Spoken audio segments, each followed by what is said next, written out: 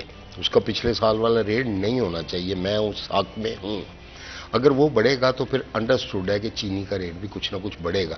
ویسے بھی اگر آپ دیکھیں اوورآل تو تمام چیزوں کی نسبت اس پورے سال میں جو گزرا ہے چینی کا ریٹ جو ہے وہ بہت زیادہ نہیں بڑھا. 85 کے قریب رہا ہے، جبکہ اس سے پچھلے سال آپ کو یاد ہوگا 130-135 روپے تک بھی چینی گئی تھی. اس مرتبہ چونکہ ہماری سرپلس کراپ تھی اور ہے، میں نہیں سمجھتا کہ اگر ہم ایکسپورٹ بھی کر رہے ہیں جو کہ ہے ہی ہمارے پاس زیادہ تو اس وجہ سے کوئی ریٹ بڑھ جائے گا. بہت زیادہ نہیں بڑھے گا، 2-4-5 روپے کا. تو ویسے ہی کاسٹ کی وجہ سے بھی فرق پڑنا ہی پڑنا ہے، اور پڑنا چاہیے بھی. گروڑ کو پیسے زیادہ ملنے بھی چاہیے جو اس کی کاسٹ زیادہ آئی ہے گنے پر. آپ گندم کے حوالے سے بھی بات کر رہے تھے. آئی تھنک اگر ہم پیداوار کے حوالے سے دیکھیں ہم بہت پیچھے ہیں کمپیریٹیولی اپنے نیبرنگ کنٹری سے بھی، اور اوور آل ہمارے ملک کی پاپولیشن کی جو ضرورت ہے اس حساب سے بھی ریسرچ نہیں ہو رہی، فنڈنگ نہیں کی جا رہی. آنے والے وقت میں کیا ہم اپنے ملک کی ضرورت کو میٹ کر پائیں گے یا اسی طرح سے یہ اور زیادہ یہ جو گیپ ہے ضرورت میں اور پروڈکشن میں یہ بڑھتا رہے گا؟ ہم ویسے یہ امپورٹ بیس ہو گئے ہیں. ہر قسم کے جو پلسز ہیں وہ ہم باہر سے منگوا رہے ہیں. 70% ہماری دالیں جو ہیں وہ ہم باہر سے امپورٹ کر رہے ہیں. زرعی ملک ہیں ہم. سب سے بڑا نہری نظام ہمارے پاس ہے، کسی اور ملک کے پاس ہے ہی نہیں. اور اس کے باوجود ساری دالیں جو ہے 70% باہر سے آ رہی ہیں. اور اسی طرح گندم بھی ہمارے پاس اس سال جو ہے ہمیں پھر امپورٹ کرنا پڑی ہے یا پڑے گی. سب سے پہلے ریسرچ کا کام کرنا چاہیے. ہمیں اپنے بیج جو سیڈ ہے نا اس کو ڈیولپ کرنا چاہیے. اچھا، آئی تھنک بیکاز ہمارے کئی سارے پروگرام ایگریکلچر کے حوالے سے ڈفرینٹ ایگریکلچر ریسرچ سائنٹسٹ کے ساتھ ہو چکے ہیں جنہوں نے بات کی ہے in fact different types of seeds کے حوالے سے، جو ٹمپریچر جو سچویشن ہے پاکستان میں پانی کو لے کر، سوئل کوالٹی کو لے کر، دھوپ کو لے کر، گلوبل وارمنگ کو لے کر، ہر چیز کو فائٹ کر سکتی ہے اور پروڈکشن وائز سگنیفیکنٹلی زیادہ اچھا آپ کو دے سکتی ہے، پروڈکشن دے سکتی ہے. لیکن ریسرچ بھی اگر ہو چکی ہے، موجود بھی ہیں یہ ڈفرینٹ ویرائٹیز، تو پھر ان کو استعمال کیوں نہیں کیا جا رہا؟ یہی میرا کوشچن ہے. اس کا مطلب ہے کہ کوئی ریسرچ نہیں ہو رہی. اچھا، اگر یہ سب کچھ ہوا ہو اور ہماری زمین اتنی زرخیز ہو کہ یہاں پہ آپ جو بودیں وہ اگ جاتا ہے. یہاں پہ ہر چیز کو میری زمین قبول کرتی ہے. یہاں پہ پچھلے دنوں میں زیتون کا بھی تجربہ ہوا ہے. یہاں پہ اجوا کھجور بھی ایک علاقے میں لگی ہے اور وہ بھی اس کے پودے بھی جو ہے وہ کامیابی سے ہوئے ہیں. تو اس کا مطلب ہے میری زمین میں تو کوئی کمی نہیں ہے. میرا تو علاقہ بڑا زرخیز ہے, میری زمین بڑی زرخیز ہے. ہمارے پاس چاروں موسم ہے. میرے تھال کا ایریا آپ دیکھیں, تھوڑی سی توجہ کرنے کی ضرورت ہے. لاکھوں ایکڑ اراضی جو ہے نا وہ ہم نے ضائع کی ہوئی ہے, پڑی ہے. ہم ادھر سولر سسٹم دیں اپنے کسانوں کو, گروورز کو, لیولنگ کروا کے دیں زمینوں کی, کیونکہ وہ ریت کے پہاڑ ہیں وہاں بنے ہوئے. عام آدمی کے بس کی بات نہیں ہے. حکومت ان کو پروموٹ کرے, ان کو ریلیف دے تو وہ سیدھے اگر, اور ان کو سولر کی سہولت دے, آسان شرائط پہ قرضے دے, اور بیج کو, سیڈ کو, جس طرح آپ نے کہا کہ وہ کہہ رہے ہیں جی بڑی ریسرچ ہوئی ہے, تو پھر کیوں نہیں ہو رہا؟ یہ تو میرے سامنے کو بیٹھے تو میں ان سے پوچھوں بھائی کہ یہ سارا کچھ اگر ہے تو پھر کیوں نہیں ہو رہا؟ کہاں کمی ہے؟ اگر زمین میں کمی ہے تو مجھے بتائیں, میں ان کو بتاؤں کہ زمین میں کوئی کمی نہیں ہے ہمارے پاس. ہمارا نیچے والا پانی جو ہے نا, یہ شہروں کو میں چھوڑ کے کہتا ہوں کہ یہاں پہ چونکہ انڈسٹری لگ گئی, کیمیکل والا پانی جانا شروع ہو گیا, اس وجہ سے وہ پانی زمینی نہیں کی. اگر آپ کی اجازت تو بریک کا وقت ہو رہا ہے تو یہاں پر ایک چھوٹا سا بریک لیں گے, کہیں مت جائے گا ہمارے ساتھ.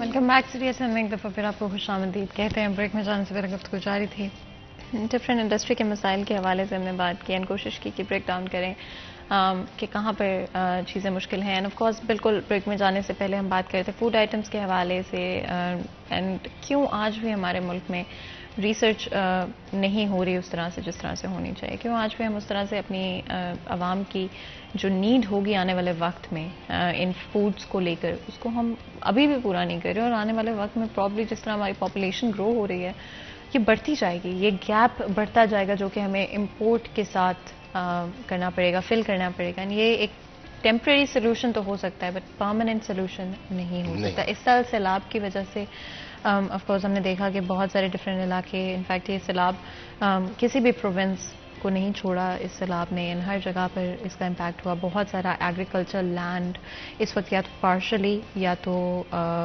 To a certain extent in the past submerged رہا ہے پانی کے اندر.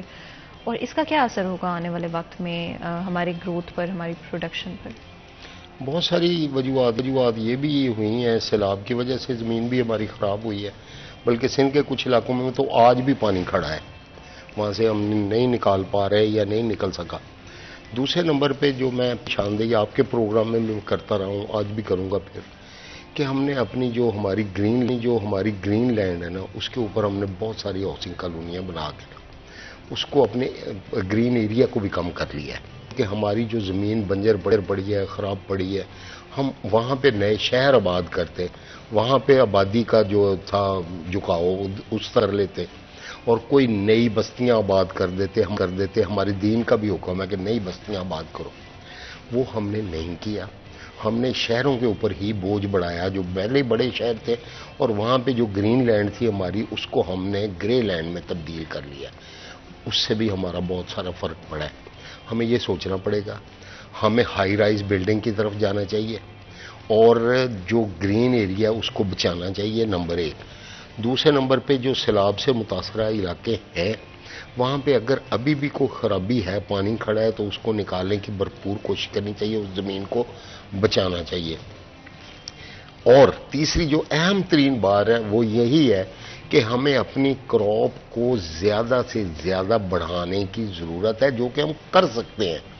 اس کے لیے اگر چائنا کر سکتا ہے, انڈیا کر سکتا ہے, یا دیگر ممالک کر سکتے ہیں, وہ ہم سے بہت زیادہ لے رہے ہیں کراپ, تو ہم کیوں نہیں لے رہے؟ اس کے لیے تھوڑی سی ریسرچ کی ضرورت ہے, محنت کی ضرورت ہے.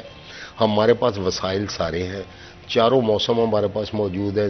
رقبہ ہمارے پاس جو خالی پڑا ہے, جس طرح میں نے تھل کا آپ کے پاس چولستان کا ایریا ہمارے پاس بہت پڑا ہے, وہاں پہ خالی زمین کو کارآمد کرنے کے لیے حکومت کو کوئی نہ کوئی انسینٹیو دینا چاہیے. لوگوں کو وہ ٹھیکے پہ وہ زمینیں دینی چاہیے اگر خالی حکومتی زمینیں پڑی ہیں. اگر لوگوں کی پڑی ہیں تو وہاں پہ ان کو فیسیلیٹیٹ کرنا چاہیے، سولر دینے چاہیے، ان کو ٹریکٹر دینے چاہیے آسان قرضوں پہ. تو اس طرح کے، مگر یہ تبھی ہوگا نا اگر سیاسی طور پہ استحکام ہوگا، توجہ ادھر ہوگی تو، اور ادھر توجہ کرنے کی ضرورت ہے. اور کوئی مسئلہ نہیں، میرا ملک بڑا زرخیز ہے، ہم یہ سارا کچھ کر سکتے ہیں. ول پاور کرنے کے لیے ہمارے پاس ہے، پوٹینشل ہمارے پاس ہے، صرف تھوڑی سی توجہ کی ضرورت ہے. اور ہمیں جو ہم نے اپنی توجہ ایسے کی ہوئی ہے اس کو ایسے کرنے کی ضرورت ہے. اور ہمارے لیے کوئی ایسا معاملہ نہیں ہے، کوئی ایسی مشکل نہیں ہے کہ، اور نہ ہی یہ ناممکن کام ہے کہ ہم کر سکتے ہیں. اور ایک اور جو بہت اہم بات ہے کہ ہماری آبادی میں جو مسلسل تیزی سے ہوتا ہوا اضافہ ہے نا، وہ بھی ہمیں بہت پیچھے لے گیا ہے. اب جو بنگلہ دیش ہے، جب وہ ہم سے علیحدہ ہوا اس کی آبادی شاید ہم سے زیادہ تھی. آج اس کی آبادی 16-17 کروڑ ہے، ہم 22 سے 25 کروڑ کے درمیان پہنچ گئے ہیں. انہوں نے اپنے آپ کو کنٹرول کیا اور انہوں نے ہم سے بہت زیادہ تیزی سے گرو کیا. اچھا، یہ تو نمبرز جو ہمارے پاس 22 کروڑ کے ہیں وہ ہیں جو کہ رجسٹرڈ برتھس ہیں، یا لوگ جو کہ ہم جانتے ہیں کہ اتنے سرٹن ایریاز جو ڈیولپڈ ایریاز ہیں، بہتر ایریاز ہیں کمپیریٹیولی، وہاں پر اگر ہم چلے جائیں رورل ایریاز کی طرف تو وہاں پہ تو ہمارے پاس نمبرز بھی نہیں ہیں. بہت سارے ایسے بلوچستان کے بھی علاقے ہیں جہاں پر ہمیں آئیڈیا ہی نہیں ہے کہ کتنے بچے موجود ہیں. وزیرستان کی طرف اگر آپ چل جاتے ہیں وہاں پر بھی یہی صورتحال ہوں گے. کتنی مشکل صورتحال ہو سکتے ہیں اگر ہماری پاپولیشن گروتھ کو کنٹرول نہیں کیا جاتا. اور پاپولیشن کا ہمیں پتہ ہی نہیں ہے. وہی بات ہے کہ ہم 22 کروڑ کہے جا رہے ہیں. ہو سکتا ہے ہم 22 کی بجائے 28 ہو گئے ہوں، ہمیں یہ بھی نہیں پتا. بالکل ایسے ہمارے پاس جو ہمارے ادارے ہیں ان کے پاس فگر نہیں ہے، نمبرز نہیں ہے کسی بھی چیز کے. اگر آپ آبادی کے حساب سے دیکھ لیں تو پھر اگر یہ اسی طرح بڑھتا رہا معاملہ تو یہ بھی ہمارے لیے مشکل ہوگی. ہمیں فوڈ سیکیورٹی کا مسئلہ بنا رہے گا اگر ہم اپنے معاملات کو ٹھیک نہیں کریں گے، لائن اپ نہیں کریں گے، سٹیم لائن نہیں کریں گے، تو پھر ہمیں یہ سارا کچھ جو ہے نا یہ بھگتنا پڑے گا جو ہم بھگت رہے ہیں. اچھا، اگر آپ ابھی دیکھیں ہمارے ملک میں بیکاز فوڈ سیکیورٹی نہیں ہے اور پیورٹی فوڈز میں آپ کو نہیں مل رہی ہے، اس کی وجہ سے اسٹنٹڈ گروتھ آپ کو لوگوں میں نظر آتی ہے، آپ کو برین ڈیولپمنٹ سلو نظر آتی ہے کمپیریٹیولی اگر آپ دوسرے ممالک سے دیکھتے ہیں. آپ کو اور different physical issues, mental issues آپ کو لوگوں کے اندر نظر آ رہے ہیں، جو کہ lot of that is based یا تو آپ کے سوشل سرکمسٹانسز پہ، آپ کو سوشو اکنامک اسٹیٹس کے اوپر. تو یہ ڈفرینٹ فیکٹرز آنے والے وقت میں ہماری جو نیکسٹ جنریشن آف پاکستانی ہے یا next generation of our country, ان کے لیے کتنی مشکل ہو سکتی ہیں چیزیں. بہت زیادہ تکلیف دہ بات ہے، بالکل ہو سکتی، کیونکہ ہماری فوڈ بھی ٹھیک نہیں ہے، ہمارا نہ کھانا پینا ٹھیک ہے. پہلے تو کافی نہیں ہے اور جو ہے وہ ٹھیک نہیں ہے. یہ سچی بات یہی ہے کہ وہ ٹھیک نہیں ہے. ایک تو ہمیں پانی ہمارا ٹھیک نہیں ہے، اوپر سے یہ ہے کہ ہم خود لوگ جو ہے وہ اس کو کچھ ہمارے میں جو کمیاں کوتاہیاں ہیں، خرابیاں ہیں، اس کو کنٹرول کرنے والے جو ادارے ہیں وہ ناکافی ہیں. اور اوپر سے ان کا بھی جو طریقہ کار ہے مجھے اس پہ بھی اختلاف ہے. اب اگر کسی فوڈ اتھارٹی یا فرض کریں وہ چاروں صوبوں میں اس وقت موجود ہے جو فوڈ کی کوالٹی کو چیک کرتی ہے اور ملاوٹ کو روکتی ہے، اس کا جو طریقہ کار ہے وہ زیادہ انہوں نے اپنا فوکس کر لیا ہوا ہے ریونیو کی طرف. جی ٹریننگ کی فیس اتنی ہے، فلاں چیز کی اتنی ہے، فلاں کی اتنی ہے، اس کو چھوڑ دیں. وہ آپ کو گورنمنٹ پرووائڈ کر رہی ہے سارا کچھ، فنڈز دے رہی ہے، گاڑیاں بھی دی ہوئی ہیں، عملہ بھی دیا ہوا ہے، تنخواہیں بھی آپ کو مل رہی ہیں.